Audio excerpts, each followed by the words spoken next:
Tonight, as I said, we have a wonderful set of speakers, and one of them is a gentleman that I go to that same community, and he's a Buddhist practitioner at San Francisco General Hospital as an in-house chaplain.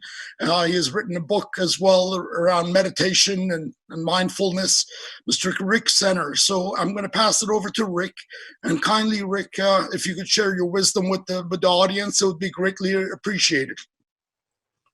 Thank you, Vahid. I would try to share some wisdom, and hopefully after what I share, they still won't be coming after you. And I would say that I'm really honored to be here with such wonderful guests and activists. And my part is talking with Vahid is to share maybe more of hope, the heart. I would say my work as a mindfulness and trauma practitioner, and having been in the hospital as an interfaith chaplain, is an activist of the heart, activist of the mind, and activist of trauma, and how we hold grief and loss, and how we hold that often in fear and anger. So my hope is to actually just share a couple of stories that I hope can be helpful on how to open that up.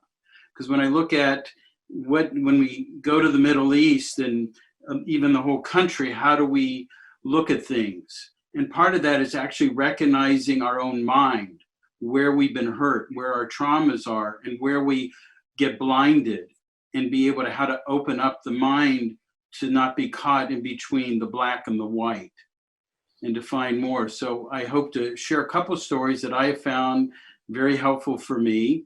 And in that church, the first part is like when we were talking about God or who we are as being raised Jewish, there's the Jewish part of me that says, oh, I have lots of viewpoints and opinions. And the Buddhist part of me says, well, I really don't know anything. So hopefully what I'm going to share is somewhere in between that. So the first story I'd like to share, as all stories go, we have to go back. So go back in time, go back in history a little bit. These are all these great stories when a long, long time ago. And so we go to a town, and there's a little village in this town. And in the village, there's a farmer, and he owns his plot of land, and he has a daughter. She's around 15 or so, and his wife had passed away. They had no other children. And so they have this farm, and there's been drought. And so in every little town like that, and he actually rents the land, there's also the money lender, the person that owns the land. And he's not, he's kind of a grisly old character, we could say. And he's come out to the farm, and he's looking for his rent. And he comes up to the old man, he's been behind, and he said, I need your rent. It's time that I get your rent. And he goes, well, we're having this drought. It's been very difficult. He goes, well, I've been letting you off the hook for months. You're going to have to pay up. We're going to have to figure something out. And so he goes, he's looking, and he looks at the farmer's daughter. And so he goes, well, maybe marriage or something like that. He's thinking a nice young woman. So he goes, I'll tell you what, if you let me marry your daughter, everything, you don't owe me anything. Your daughter and I can get married. Well, she and dad look at each other, and they're like, nah, I don't think we want this grisly old guy. And that's not where we want to go. So, but he's a cunning fellow, and he's watching this, and he's trying to figure out, okay, well, how can I make this work for myself? So they're out on the farm, but they're also around these pebbles, black and white pebbles. And he goes, I'll tell you what, I've got this little money bag here, and I'm going to put a pebble, a white pebble and a black pebble into the bag. And I'll let your daughter pick one of the pebbles. So if she picks the black pebble, she becomes my wife, and all your debts are forgiven. And if she picks the white pebble, then she doesn't even have to marry me, and everything's forgiven. And if she refuses to pick either a pebble, you're going to jail. So that's like, okay. So he reaches down, and he takes 2 of the pebbles and he puts them in his little bag. Well, the farmer's daughter is watching his hand, and she notices he took 2 black pebbles and put them in the bag. And she's going, well, this isn't good. There's 2 black pebbles inside the bag. So imagine you're this little girl. Your life, your father's life, your farm, everything that you've been building on is now up to you and what you choose. So she could refuse to take the pebble, but we know what's going to happen. She knows there's 2 pebbles in the bag. And what is she going to do? So does she sacrifice herself in order to save her father? So think for a moment, what would you do in this instance? What would you do? Well, the little girl puts her hand inside the money bag and she draws a pebble and has it in her hand. But as she pulls it out, she fumbles and the pebble falls to the ground. And she goes, oh, how clumsy of me. Never mind, let's look in the bag and see which one is left. And then you'll know which one I picked. Well, of course, we know which one is in the bag, the black one.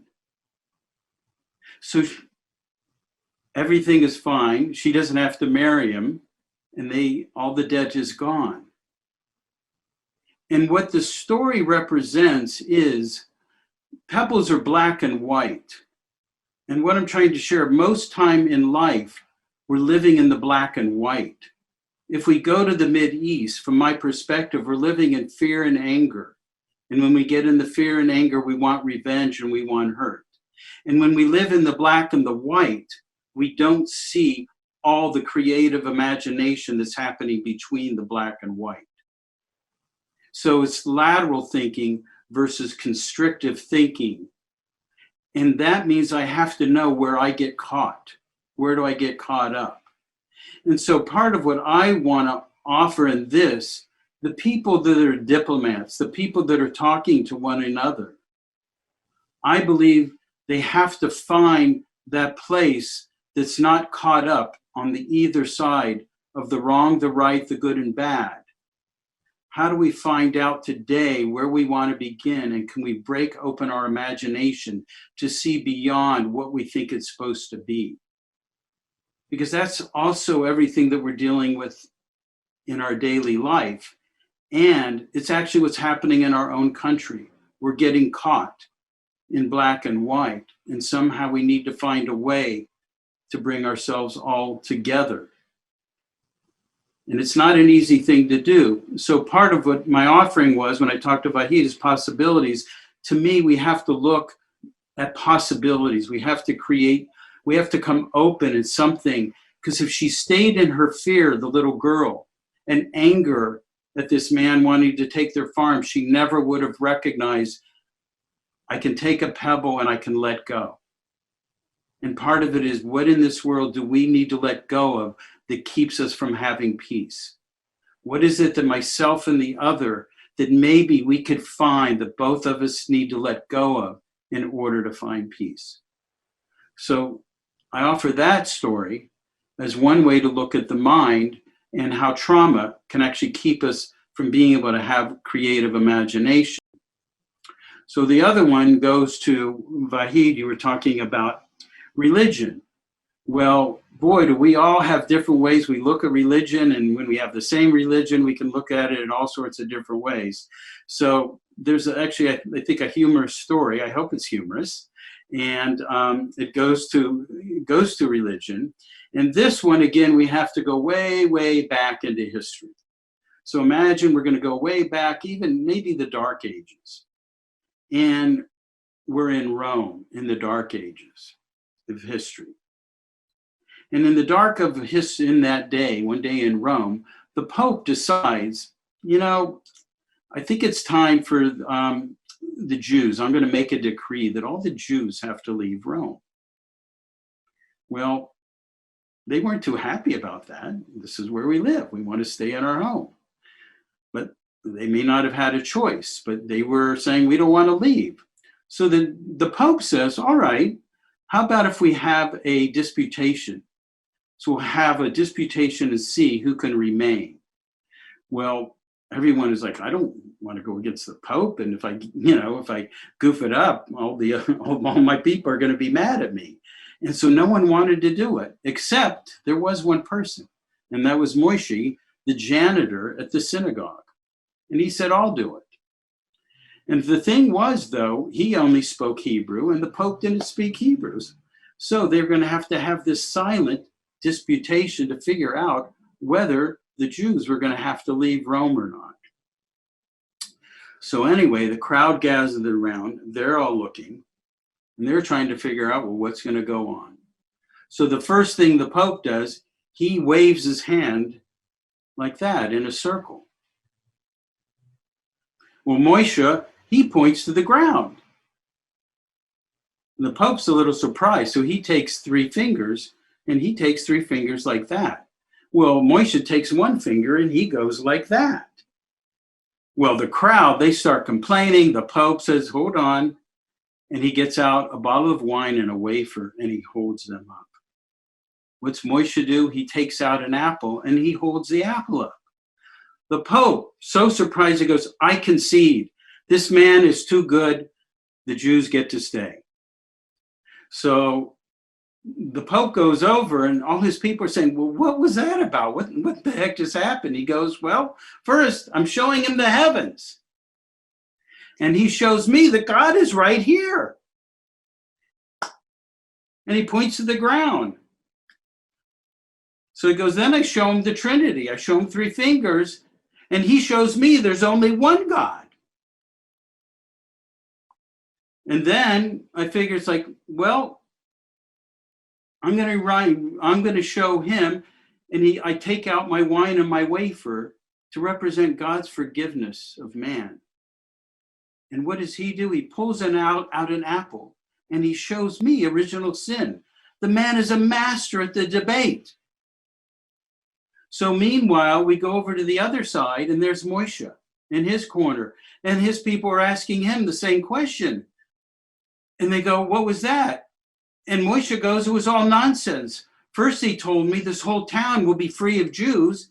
And I told him to go to hell. We're staying right here. Then he told me we had 3 days. Well, I told him what I thought about that. And then all of a sudden, I don't know what goes on. He pulls out his lunch and I go, well, I might as well take my lunch out too. And what I love about that story is it's how we're looking at the same thing, having a conversation and sometimes we're in so many different places, we don't even talk about the same thing. And we're seeing the same thing from different places. And to me, again, this is what we have to do. If there's going to be talks of trying to get peace, the people that are doing it and those that are speaking, we have to somehow get to the same page and get to the same language and same understanding. And that means sometimes hearing, if this is what I want and I keep pushing it, but someone's saying this over here, I have to pause and meet them and recognize what they're saying so I can find us in the middle. And I think often in these things, everyone's just talking about their needs and their wants. We're not even hearing each other, or we hear each other and we don't, and all of a sudden we're speaking different languages. We can do that in our own family and friends.